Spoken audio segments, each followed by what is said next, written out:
What up guys, Joachim here, Justin Morgan. In this video, I want to kind of review and discuss some of the topics brought up in this New York Times article that just came out this past week. I think it came out yesterday on the 19th, I believe.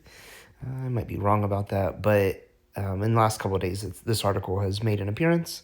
I just started seeing it yesterday on the 19th of November, 2025, and it's discussing the growth of the Orthodox Church, and the title of the article, obviously, as you can see on the screen, is Orthodox Church Pews Are Overflowing with Converts, and you can see a very packed Orthodox Church. This is pretty consistent with what I see across most churches that I attend when I'm either traveling and definitely within my own home parish. My wife actually is on what is called the growth committee for a lot of churches in the past. When they had a growth committee, it was a committee designed to promote church growth. The committee that my wife is on is actually dedicated to finding ways to address the growth of our church that started with a parking lot. We didn't have enough places to park, so they were tasked with finding places down the street or around and addressing continued growth and what was going to happen with that. But this particular parish looks consistent with my home parish. So we're doing things like trying to remove pews. We've typically had pews in our church. I don't personally see this as a problem, or it wasn't previously a problem. I know many churches in the Slavic world, which my church uses a Slavic tradition. They typically did not have pews, but generally there was seating, just not in the form of a pew. So I don't particularly care. I don't see this as an issue. We don't actually sit very much during the service, so it really doesn't matter to me either way. But now that we have such a dramatic growth and it's not easy to fit everyone in, it does actually make sense to me to remove the majority of them and reserve only seating for older people or people with health conditions or people that are, have little kids and things like that. But most of that's not actually what this article is addressing. So I'm going to read some of the article and then just discuss the points that are made in it. The article was written, as you can see, by Ruth Graham, who covers religion, faith, and values for the New York Times. And the subtext to the heading says that the Orthodox Church is the only church that really coaches men hard and says, "This is what you need to do," said an attendee of All Saints Orthodox Church in Raleigh, North Carolina. So in the whole history of the Orthodox Church in America, this has never been seen, a priest said about the surge of young men drawn to the demanding practice of Christianity. Obviously, the growth of the Orthodox Church is not exclusively amongst young men. I think a lot of the statistics have maybe gone out of their way to characterize it that way, but a lot of the growth that I've personally seen within my own parish in the past year has principally been from young families. So there was a young man and a young woman who came together as a couple. And sometimes it was actually the wife that was driving this and not the husband. Obviously, the husbands got on board because they were coming to church with their wives, but it's not true that my cats are going crazy. It was not true that this is exclusively amongst young men, but a lot of the statistics and articles and things that you see on some of these topics and like cultural aspects of Orthodoxy, which is the narrative that these articles are coming from, their information or what they're seeing is very dated. So they're looking at things that were happening 6 months to a year ago, and they might not actually be what's happening now. But, within my own parish, I've seen quite a number of young women come to the church and express interest because they're interested in traditional Christian values. They're interested in traditional families. They're interested in holding to traditional family values that they see present within the Orthodox Church. And young women want to live that lifestyle, want to be part of that life. And they're not going to find that in most other churches that are promoting progressive, newer ideas. So they come actually looking for that lifestyle and looking for a traditional Christian worldview. So I'm going to just go on, read some of the article now. Something is changing in an otherwise quiet corner of Christianity in the United States, one that prides itself on how little it has changed over time. Priests are swapping stories about record attendance numbers. Older members are adjusting, or not, to the influx of new attendees. Parishes are strategizing about how to accommodate more prospective converts than existing clergy can reasonably handle on their own. Just a few notes on this opening paragraph. I've definitely seen this within my own parish. It is difficult for me to wrap my mind around the concept that people don't see this in the same positive way that I do. I see older people getting frustrated with the size of the church, that the pews are overcrowded, and that there are such a large number of people that coffee hours is packed to capacity, and people are having to, eat outside or go eat in like church school classrooms, or just move around or sit very crowded tables. And a lot of the people that were at the church during its foundation in my parish 40 years ago, they are now still there, and they're seeing such a huge influx of converts, and they're kind of getting frustrated with some of the difficulties of the growth process. And I guess when I hear them talk about it, I can understand why they have this difficulty, or why they're frustrated. But I personally, I've only been part of the Orthodox Church for the past 6 years, and it's such a joyful thing for me to see these people come to Christ. They're uniting themselves to Christ's mystical body. And this is such a joyful experience for me to see and to be part of the church during this age when many people are repenting and turning towards Christ, that I have a difficult time even having patience to listen to these people talk in this way. It's actually, it's frustrating for me to listen to. I don't understand them, and I understand why they're saying or what points they're trying to make.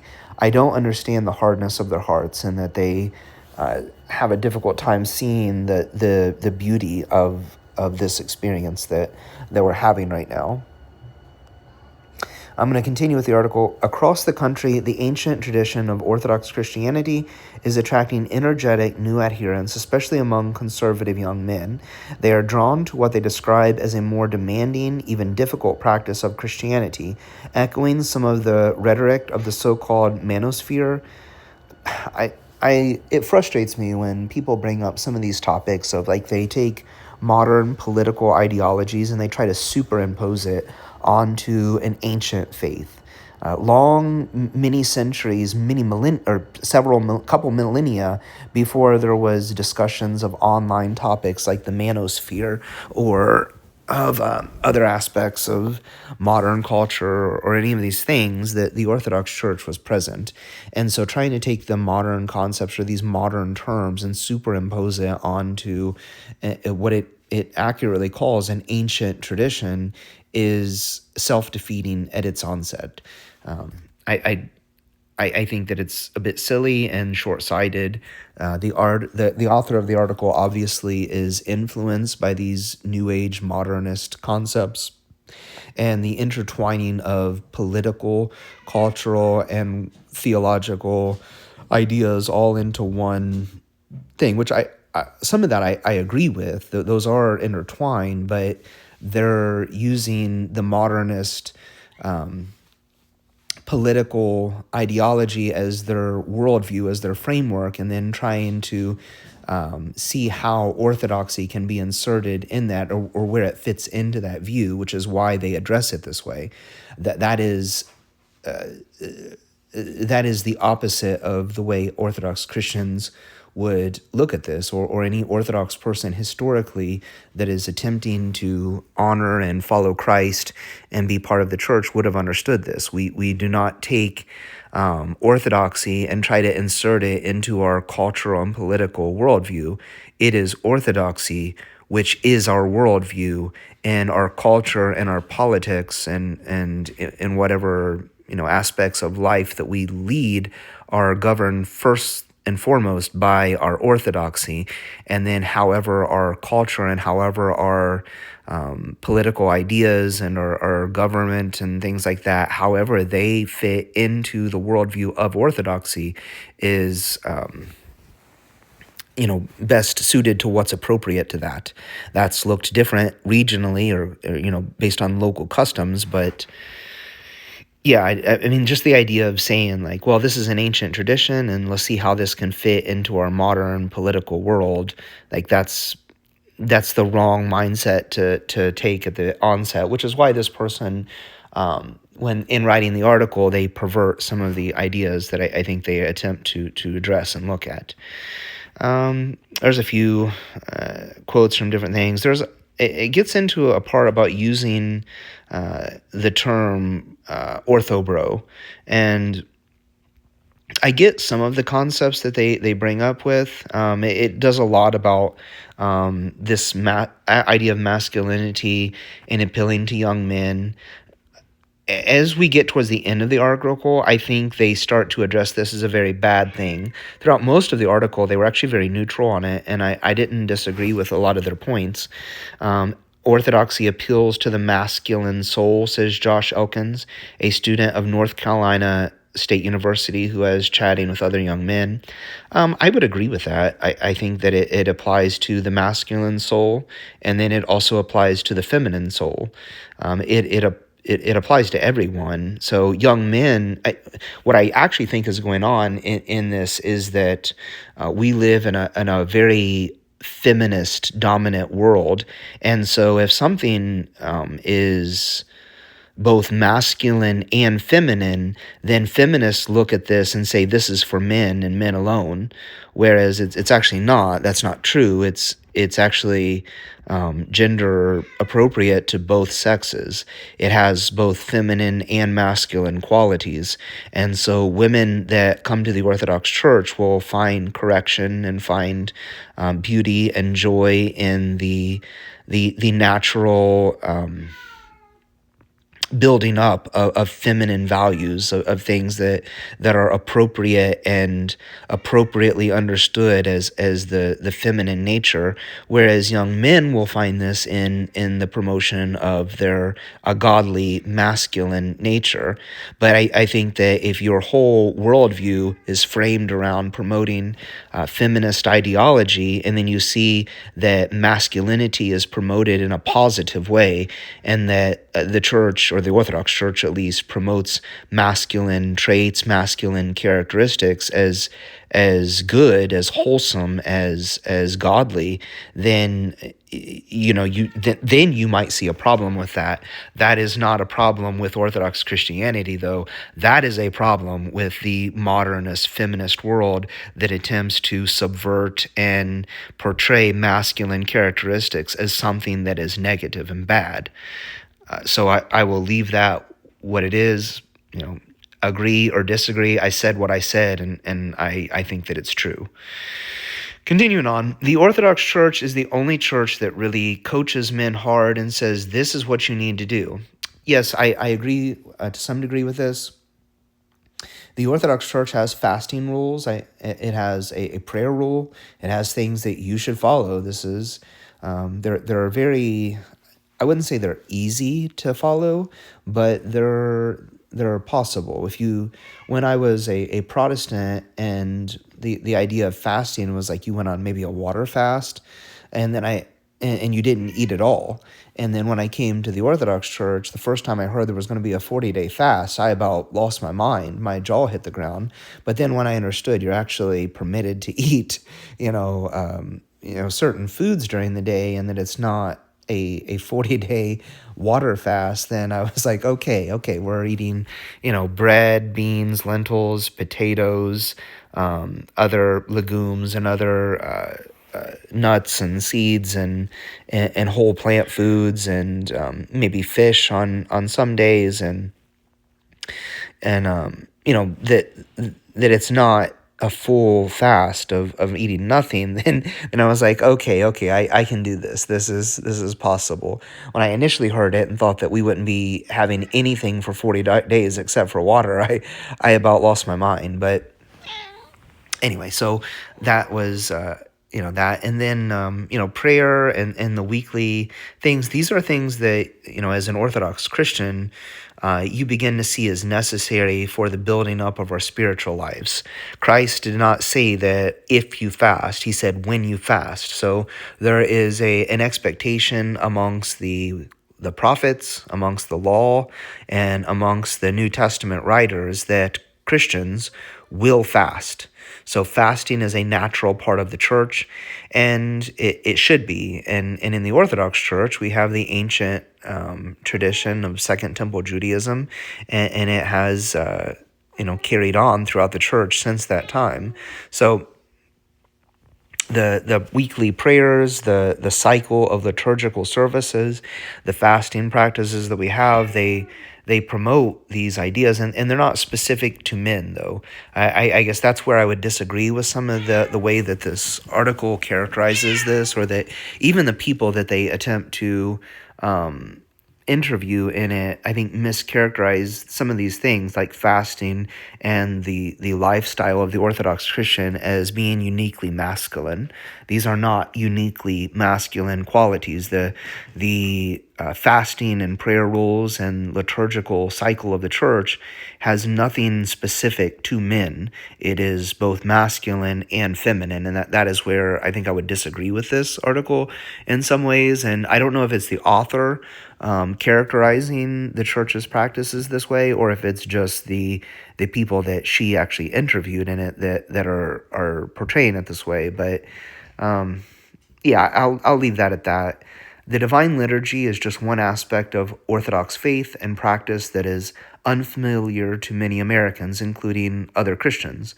Orthodox service includes chanting, incense, and genuflecting deeply before painted icons. Much of the liturgy takes place out of the sight of the congregation. The church also maintains a strict and complicated schedule of fasting. I've already addressed most of those ideas. Definitely, I think those have masculine characteristics, and I don't think that they're unique to masculine characteristics, though they also have feminine characteristics. It's much harder than I thought it was going to be, said Matthew Herman Hudson, 29 years old, who converted in his early 20s and works in the bookstore in Raleigh. But it speaks to me in a way that nothing else ever did. I don't know. I don't really agree that it's, well, he says it's much harder than he thought. So I guess it's dependent upon what you think it's going to be. Having studied Second Temple Judaism is a major part of what initially brought me personally to the Orthodox Church.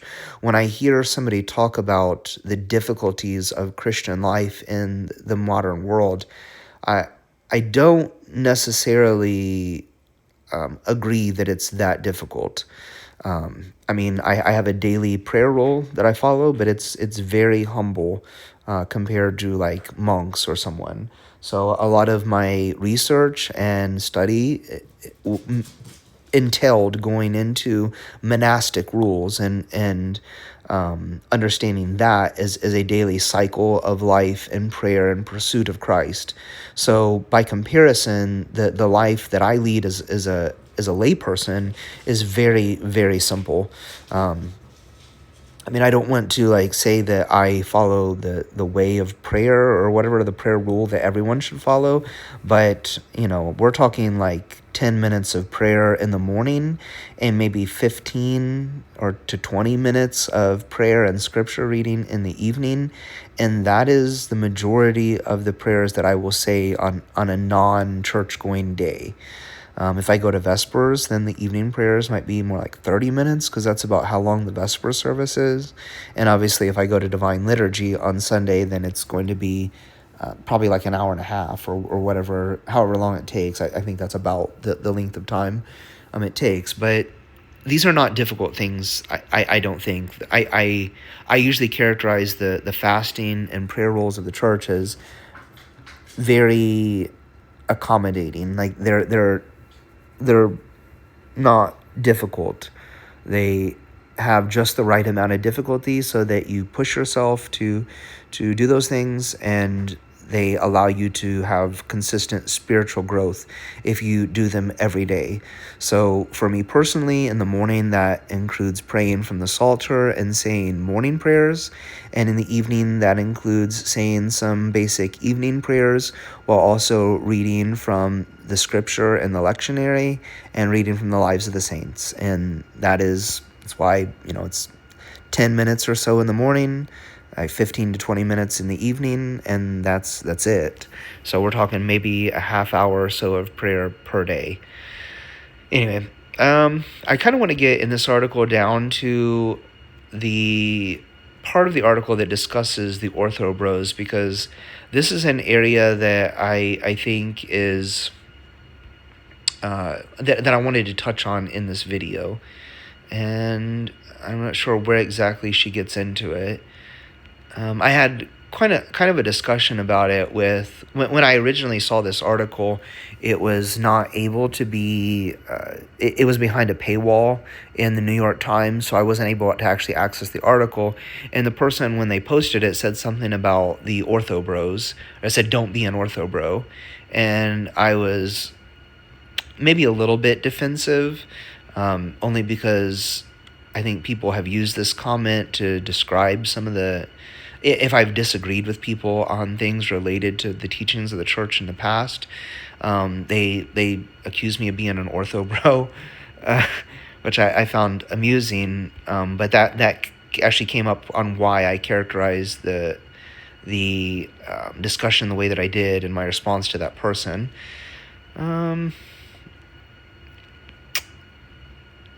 There's mention of Father Josiah Trenum. I thought it was very, very good. I apologize. This is a very long article, so there's a lot of good information on it. Anyway, here's that. So in interviews, parish priests said they see it as part of their jobs to acculturate orthobros with extreme views to parish life, which they insist was far removed from the violent rhetoric online. Critics say that top church leaders rarely condemn even the most noxious rhetoric from high-profile Orthodox Christians. From an institutional perspective, I get it. You're excited about growth, said Sarah Riccardi Schwartz, an assistant professor of religion and anthropology at Northeastern University, who has written about Americans who convert to Russian Orthodoxy. But when that growth comes with violent political tendencies, that is not good, and it has to be checked. So Sarah Riccardi Schwartz is definitely one of those people that I would argue is very driven by her feminist political ideologies. While she may have been an Orthodox Christian in her youth, the things that I think that I see her expressing in her articles and the way that she attempts to characterize Orthodox Christians as being at times she's used the N word, like the German N word, not the one you're probably thinking of, but I don't understand her ideas. I know that she attended Holy Cross Monastery in West Virginia, which is a ROCOR monastery, and in her article, quite a number of years ago now, she attempted to frame the monastery and the people that were coming to it as white supremacists, and she characterized Russian Orthodoxy more widely in this way, and I don't think that her assertions were supportable. Maybe there are people that hold ideas of white supremacy, but I tend to think that the way that the articles, if you read in depth and look past the surface level aspects of it, is that people that love their culture, they love the West, they love the East, they love the orthodoxy of the church, they love their own people and their culture. When you don't as a white person, if you don't want to say like, oh, I hate everything about being white, I'm ashamed that I'm white or of my whiteness. I think a lot of these people actually care that they jump to the idea that you must be a white supremacist. And in no way does me thinking that my own culture and my own preferences are actually superior to other people's.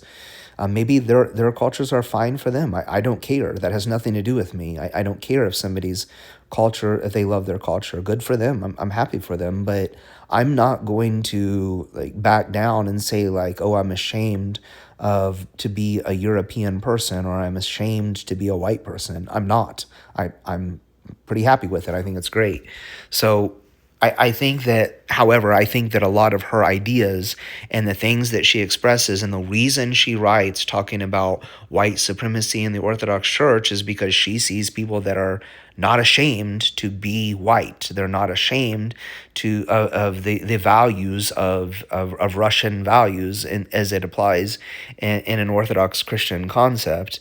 And while I'm neither Russian nor, well, I'm just not Russian, but I see a commonality amongst the traditional English, Irish values of the Orthodox Church, or of the first millennium church, anyways, when the West was Orthodox, and the way that, at least prior to the Bolshevik Revolution, that same faith was present in Russia.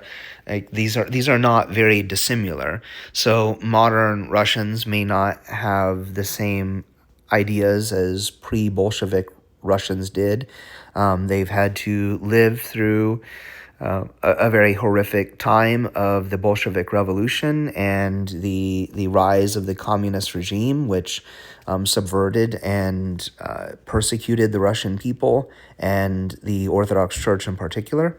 But they have returned to that faith, and many people have rediscovered their own traditions, and I think that's a beautiful thing. And I'm not going to call it racist or call it white supremacist or any of these things. There's nothing supremacist about it. But anyway, so to conclude this video, I want to address the use of the word orthobro. I don't like it. I don't think it's a very helpful term to use when people are throwing this around. I think that it tends to take on the meaning of whatever the user wants it to in that instance, but it doesn't actually have an intended meaning on its own. So when someone starts calling someone else an orthobro, it could mean that they're pointing out these vices or these passions which the people are given to. So people might note like, oh, well, this person, they're being arrogant, they're being prideful, and they're not actually making good points. They're speaking from the point of view or from the worldview of pride and arrogance, and they're given to the passions. And so that's what they're trying to say when they're calling them an orthobro.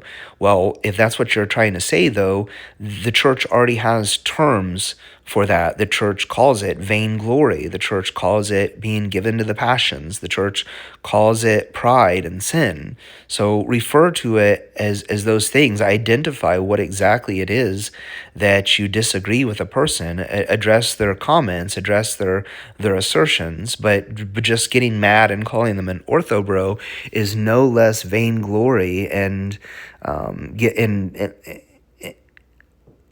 partaking in the passions. It's no less than they are. Like, you're doing exactly the same thing.